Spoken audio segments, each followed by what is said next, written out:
Hi guys, আসসালামু আলাইকুম। আমি ঈদের দিন বিকালে ঢাকা যাওয়ার পথে আমাদেরকে নৌকা পাড়ি দিতে হয়। আমাদের বাড়িটা সিরাজগঞ্জ কাজীপুর থানা চরা অঞ্চলে।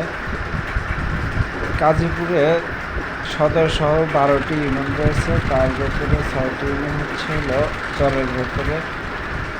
চরের ভেতরে দুই পাশে দুইটি নদী রয়েছে। দুটি নদী যমুনা নদীর শাখা। তো এক ভাই ঢাকা যাওয়ার পথে নদীতে নতুন পানি গোসল দিচ্ছে। আমিও ঢাকা যাচ্ছি ঈদের দিন বিকালে। তা আমাদের চরের ভেতরে চর থেকে বাড়ি থেকে ঢাকা যেতে চাইলে আমাদেরকে নৌকা পাড়ি দিতে হয়। নৌকায় প্রায় 40-50 মিনিট সময় লাগে নদী পাড়ি দিতে।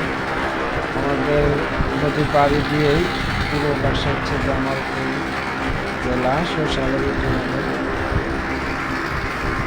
যাক, নৌকাতে অনেক ভালো লাগছে।